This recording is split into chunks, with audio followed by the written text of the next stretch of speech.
परमेश्वर के धन्य नाम की महिमा हो। प्रभात मनन के सत्र 2698 में आप सभी का बड़े प्रेम के साथ स्वागत करता हूं। आइए आज के मनन के लिए हम प्रकाशित वाक्य की पुस्तक अध्याय 1 पद 7 पढ़ते हैं। देखो वह बादलों के साथ आने वाला है और हरेक आंख उससे देखेगी, वरन जिन्होंने उसे बेधा था वे भी उससे देखेंगे और पृथ्वी के सारे कुल उसके कारण छाती पीटेंगे। हाँ, आमीन। प्रभु यीशु मसीह के दूसरे आगमन के दूसरे चरण की ओर पद इशारा कर रही है। धरती की ओर यीशु मसीह के आगमन को वचन में 2 भाग में विभाजित किए हुए है। उनका पहला आगमन मनुष्य वंश को उसके पापों से छुड़ाने के लिए एक बलिदान होने हेतु एक दीन मनुष्य के रूप में था। लगभग 20 सदियों के पूर्व प्रभु ने इस प्रकार धरती पर पूर्णावतार हुआ और मेरे लिए और आपके लिए तथा संपूर्ण मानव वंश के लिए उन्होंने खुद को बलिदान कर दिया और मृत्यु को हराकर वह जी भी उठा। प्रभु के प्रथम आगमन के संबंध में अनेकों भविष्यवाणियां हम पुराने नियम में देखते हैं और उन भविष्यवाणियों की पूर्ति होने का जिक्र हम नया नियम में देखते हैं। बाइबल के बाहर यहूदी इतिहासकार जोसेफस की पुस्तक तथा टैसिटस, जेरोम आदि अन्य इतिहासकारों के ग्रंथों में भी हम यीशु मसीह के प्रथम आगमन का स्पष्ट जिक्र देखते हैं। यरूशलेम में स्थित खाली कब्र जहां से प्रभु ने जी उठा, यीशु मसीह के पुनरुत्थान का एक सर्वोत्तम सबूत के रूप में आज भी दर्शकों को देखने हेतु उपलब्ध है। यीशु मसीह के दूसरा आगमन के 2 चरण को हम वचन में देखते हैं। We see 2 phases of the Lord's second coming in the word of God. दूसरे आगमन का पहला चरण केवल कलीसिया को संसार से उठाने के लिए होगा, जिसकी एक भी भविष्यवाणी हम पुराना नियम में नहीं देखते हैं, क्योंकि पुराना नियम में कलीसिया एक भेद अथवा मिस्ट्री है जो पुराना नियम के भक्तों से छिपाया गया एक रहस्य था।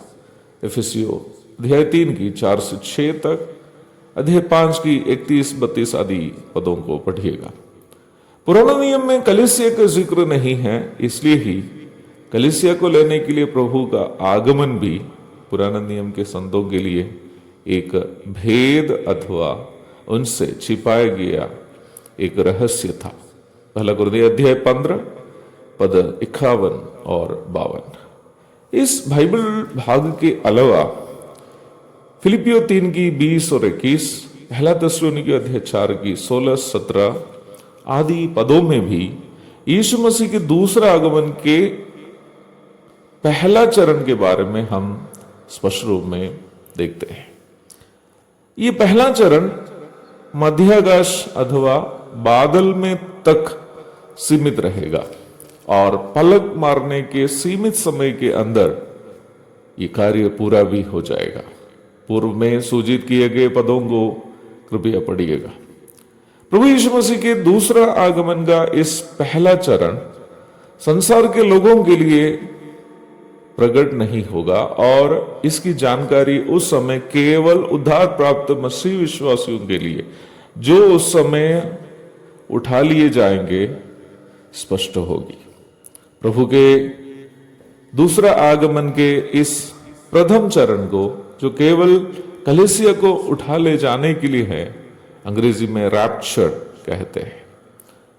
दूसरे चरण अथवा second phase of the Lord's second coming को महिमामय आगमन अथवा ग्लोरियस अपीयरेंस कहते हैं, क्योंकि इस दूसरा चरण एक रहस्यमय घटना नहीं होगी, बल्कि जैसे प्रारंभ में पढ़ी गई पद में बताया गया है, निम्न आगमन के समय, उस समय संसार में जीवित लोगों के हर एक आंख प्रभु को देखेगी।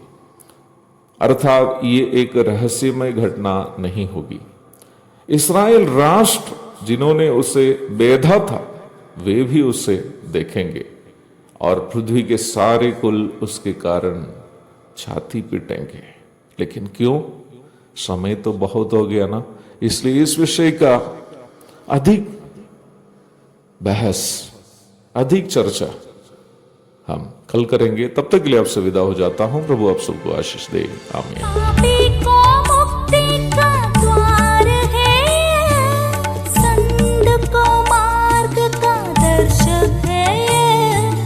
विश्वास जो करते हैं उसके लिए